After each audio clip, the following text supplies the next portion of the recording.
குரு பிரம்மா குரு விஷ்ணு குரு தேவோ மகேஸ்வரா குரு சாஷாத் பரபிரம்மா தஸ்மை ஸ்ரீ குருவே நமக. ஆஸ்ட்ரோ டிவி ஆதி நேயர்களுக்கு வணக்கம். உங்கள் ஜோதிடர் முருகேசன் பேசுகிறேன். இன்றைய வீடியோவில் கன்னிராசிக்காரர்களுக்கு இந்த மே மாதத்தில் என்னென்ன பலன்கள் நடக்க இருக்கிறது என்பதை பற்றித்தான் இன்றைய வீடியோவில் நாம் பார்க்க இருக்கிறோம். தமிழுக்கு விசுவாச வருடம் சித்திரை மாதம் 18ஆம் தேதி முதல் வைகாசி மாதம் 17ஆம் தேதி வரை, ஆங்கில தேதிக்கு மே மாதம் 1ஆம் தேதி முதல் 31ஆம் தேதி வரை. கன்னிராசிக்காரர்களுக்கு இந்த மே மாத கிரக நிலவரங்களை பார்த்தோமானால், ராசிக்குள்ள கேது பகவான், அதே போல ராசிக்கு 7ஆம் இடத்துல சனி சுக்கிரன் புதன் ராகு, 8ஆம் இடத்துல சூரியன், 9ஆம் இடத்துல குரு, 11ஆம் இடத்துல செவ்வாய் செஞ்சிருக்கிறார்கள். அதே போல இந்த மாத கிரக பயிற்சிகளை பார்த்தோம்னா, இந்த மாதம் முக்கியமான பயிற்சிங்க. இந்த மாதம் குரு பகவான் பயிற்சி அடைய இருக்கிறார். அதே போல ராகு கேது பயிற்சி இந்த மாதம் நடைபெற இருக்கிறது. திருக்கணித பஞ்சாங்கப்படி மே மாதம் 14ஆம் தேதி குரு பகவான் ராசிக்கு 10ஆம் இடத்துல அமர இருக்கிறார். அதே போல ராகு பகவான் மே மாதம் 18ஆம் தேதி ராசிக்கு 6ஆம் இடத்திலையும், கேது பகவான் ராசிக்கு 12ஆம் இடத்திலையும் அமர இருக்கிறார்கள். அதே போல மே மாதம் 6ஆம் தேதி புதன் பகவான் ராசிக்கு 8ஆம் இடத்துல அமர இருக்கிறார்.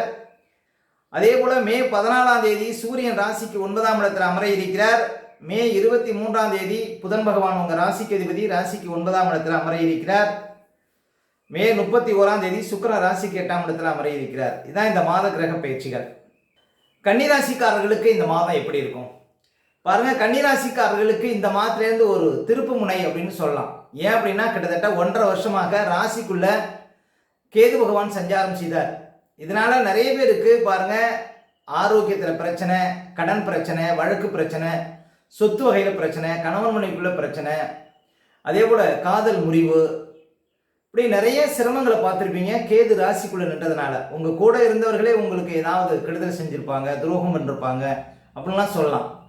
அந்த நிலை மாற இருக்கிறது. இந்த மாத்திரையிலிருந்து பாருங்க, கேது பகவான் ராசியை விட்டு விலகி ராசிக்கு 12ஆம் இடத்துல அமர இருக்கிறார். அந்த ஆரோக்கிய குறைவுங்கிறது இனிமேல் இருக்காதுங்க கன்னிராசிக்காரர்களுக்கு. அதே போல வழக்கு சார்ந்த பிரச்சனை, கடன் சார்ந்த பிரச்சனைகளுக்கெல்லாம் ஒரு தீர்வுங்க கன்னிராசிக்காரர்களுக்கு இந்த மாத்திரையிலிருந்து. அது ஒரு சிறப்பு. அதே போல 7ஆம் இடத்துல ராகு அமர்ந்து கிட்டத்தட்ட 1.5 வருடமாக பயணம் சார்ந்த விஷயத்துல தடைகள், அதே போல பாருங்க கூட்டு தொழில் செய்யக்கூடியவங்களுக்கு தொழில் பார்ட்னருக்குள்ள பிரச்சனை, வியாபாரத்துல நஷ்டம், இதெல்லாம் கொடுத்தார் ராகு 7ஆம் இடத்துல அமர்ந்து. இன்னும் சொல்ல போனா, உங்களை விட மூத்த வயது உடைய பெண்களால உங்களுக்கு பிரச்சனை இதெல்லாம் இருந்திருக்கும் கன்னிராசிக்காரர்களுக்கு 7ஆம் இடத்துல ராகு நின்றதுனால. இந்த மே 18ஆம் தேதியிலிருந்து ராகு 6ஆம் இடத்துல அமர இருக்கிறார். பாருங்க, ராகு பகவானுக்கு 6ஆம் இடம் ஒரு வலுவான இடம். ராகு 6ஆம் இடத்துல சஞ்சாரம் செய்யும்போது அதிர்ஷ்டங்களை வாரி வழங்குவாருங்க. ஏன் அப்படின்னா, ராகு கேது சூரியன் செவ்வாய் சனி இவங்களுக்கெல்லாம் 6ஆம் இடம் ஒரு வலுவான இடம். அப்ப ராகு 6ஆம் இடத்துல அமர இருப்பது உங்களுக்கு ரொம்ப சிறப்புங்க. அதே போல குரு பகவான் பாருங்க, உங்களுக்கு மே மாதம் 14 தேதிக்குள்ளேயே சில அதிர்ஷ்டங்களை கொடுக்க இருக்கிறார். திடீர்னு பாருங்க, மே மாதம் 14 தேதிக்குள்ள ஒரு சிலருக்கு திடீர்னு வரணம் அமைவதற்கு வாய்ப்பு இருக்கு. வராத பணமெல்லாம் வந்து சேர்வதற்கு வாய்ப்பு இருக்கு.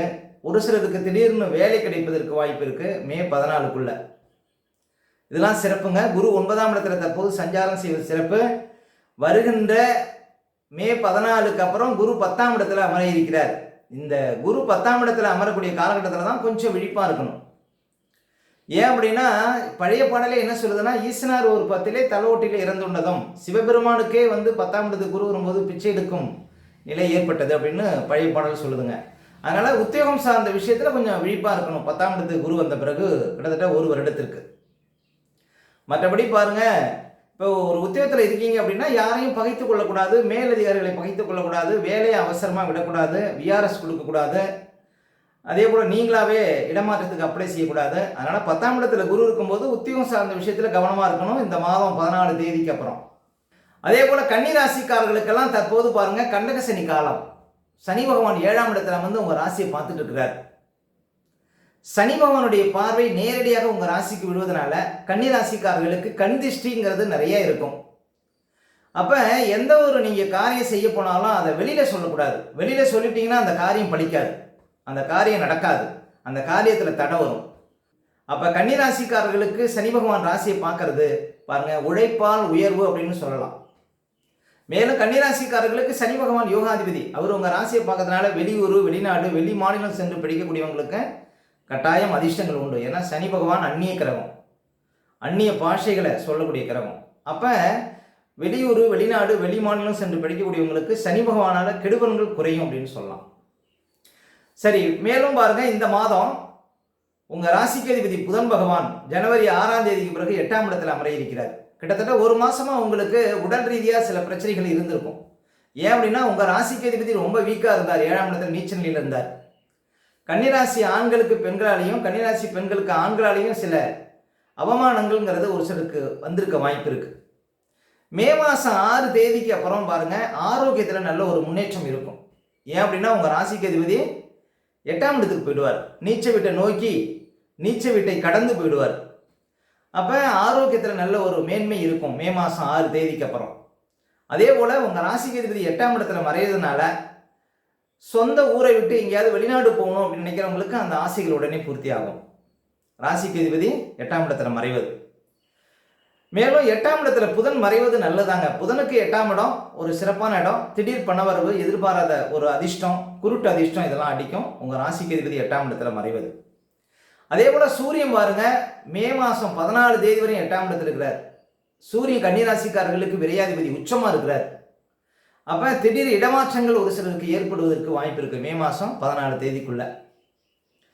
இந்த மே மாதம் 14 தேதிக்கு அப்புறம் சூரியன் 9ஆம் இடத்துக்கு வருவார். விரையாதிபதி 9ஆம் இடத்துக்கு வருவார். 9ஆம் இடத்துல சூரியன் சஞ்சாரம் செய்யக்கூடிய காலகட்டத்தில் தகப்பனார் ஆரோக்கியத்தில் கொஞ்சம் கவனம் செலுத்தணும், அவ்வளோதான். மற்றபடி பாருங்க, சூரியன் 9ஆம் இடத்துல சஞ்சாரம் செய்வது பெரிய கெடுபன்கள் இல்லை அப்படின்னு சொல்லலாம்.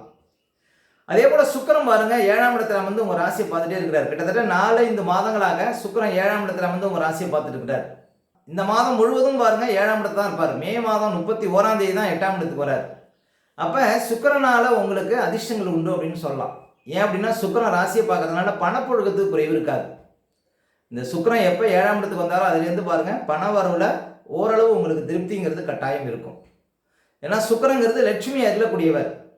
அவருடைய பார்வை உங்கள் ராசிக்கு விழுவது உங்களுக்கு அதிர்ஷ்டம் அப்படின்னு சொல்லலாம். புதுசாக ஏதாவது வண்டி வாகனம் வாங்கணும் அப்படின்னா கூட வாங்கக்கூடிய ஒரு யோகத்தை கொடுக்குங்க சுக்கிரன் ராசியை பார்க்கறது. அதே போல் ஒரு வீடு கட்டணும், ஒரு இடம் வாங்கணுங்கிறவங்களுக்கும் பாருங்க நல்ல அதிர்ஷ்டத்தை கொடுக்கும். ஏன்னா சுக்கிரன் கட்டடக்காரகன். அவர் உங்கள் ராசியை பார்க்கறதுனால கட்டட தொழில் செய்யக்கூடியவங்களுக்குலாம் நல்ல ஒரு அதிர்ஷ்டத்தை கொடுக்கும் சுக்கிரனுடைய பார்வை ராசிக்கு விடுவது. அதே போல் செவ்வாய் பாருங்க லாபஸ்தானத்தில் இருக்கிறார். செவ்வாய் வந்து லாபஸ்தானத்தில் நீச்சமாக இருக்கிறார். செவ்வாய் பாருங்க 3ஆம் அதிபதி. ஆபரண விஷயத்தில் கவனமாக இருக்கணும் கன்னிராசி பெண்கள். அதே போல் விலை உயர்ந்த செல்போன்கள்லாம் வச்சுருந்தீங்கன்னா கொஞ்சம் பாதுகாப்பாக வச்சுருக்கணுங்க. ஏன்னா 3ஆம் அதிபதி நீச்சமாக இருக்கும் பொழுது அழகு பொருட்கள், ஆடம்பர பொருட்கள், விலை உயர்ந்த செல்போன்கள்லாம் வீணாக போகிறதுக்கு வாய்ப்பு இருக்குது, காணாமல் போகிறதுக்கு வாய்ப்பு இருக்குது, கவனம். அதே போல் 8ஆம் அதிபதி நீச்சம் பெற்று லாபஸ்தானத்தில் சஞ்சாரம் செய்கிறார். ஒரு சிலருக்கு வழக்குகள் இருந்தால் அது திடீர்னு அந்த வழக்குகளுக்கு ஒரு தீர்வு கிடைக்கும். அதாவது நீண்டகால வழக்குகளுக்கு ஒரு முடிவு தெரியும் அப்படின்னு சொல்லலாம். 8ஆம் அதிபதி லாபஸ்தானத்தில் இருக்கும்போது வழக்கு லாபம் அப்படின்னு அர்த்தம். அப்போ உங்களுக்கு செவ்வாய் நீச்ச நிலையில் இருப்பது உங்களுக்கு அதிர்ஷ்டம் தான். ஏன்னா கெட்டவன் கெட்டான் கிட்டும் ராஜயோகம். கன்னிராசிக்காரர்களுக்கு கொடிய பாவின்னா யாருன்னா செவ்வாய் தான். அவர் வந்து நீச்சம் பெற்று லாபஸ்தானத்தில் இருப்பது உங்களுக்கு அதிர்ஷ்டம். ஒரு சிலருக்கு திடீர்னு இடமாகக்கூடிய ஒரு யோகத்தெல்லாம் கொடுக்கும் செவ்வாய் வந்து லாபஸ்தானத்தில் நீச்ச நிலையில் இருப்பது. அப்போ கன்னிராசிக்காரர்களுக்கு மாத கிரகங்கள் எல்லாமே சப்போர்ட்டாக இருக்கிறாங்க. நல்ல ஒரு அதிர்ஷ்டத்தை பார்க்க முடியும் கன்னிராசிக்காரர்களுக்கு. இந்த மாதம் இன்னும் சொல்லப்போனால் மே மாதம் 6 தேதிக்கு பிறகு நல்ல மாற்றங்களை கன்னிராசிக்காரர்கள் பார்க்க முடியும். அடுத்தது கன்னிராசிக்காரர்களுக்கு சந்திராஷ்டமம். கன்னிராசிக்காரர்களுக்கு இந்த மாதம் எந்த தேதிகளில் சந்திராஷ்டமம் வரும் அப்படின்னு பார்த்தீங்கன்னா மே 24, 25, 26 இந்த தேதிகளில் உங்களுக்கு சந்திராஷ்டமம் இருக்குங்க. இந்த தேதிகளில் மட்டும் கொஞ்சம் கவனமாக இருக்கணும். சந்திராஷ்டம தினங்களில் தான் நம்முடைய உடல்காரகன் மனோகாரகன் என்று சொல்லக்கூடிய சந்திரன் 8ல் மறையும் பொழுது நம்ம உடல் ரீதியாகவும் மன ரீதியாகவும் அந்த நாட்களில் பாதிப்படைவோம். அந்த நாட்களில் தாங்க இந்த பதட்டம், படபடப்பு, தெளிவில்லாத நிலை, மனக்குழப்பம் இதெல்லாம் கொடுக்கும். அதனால தான் சந்திராஷ்டம தினங்களில் புது முயற்சிகள்லாம் தவிர்க்கணும். அதே போல் வண்டி வாகனத்தில் செல்லும்போது பாதுகாப்பு கவசங்கள்லாம் கண்டிப்பாக அணியுங்க. மற்றவங்கள்ட்ட பேசும்போதெல்லாம் ரொம்ப நிதானமாக பேச வேண்டிய நாள் பார்த்தீங்கன்னா இந்த சந்திராஷ்டம தினங்கள். அதனால் சந்திராஷ்டம தினங்களை அனுசரியுங்கள், வாழ்க்கையில் வளம்பெறுங்கள்.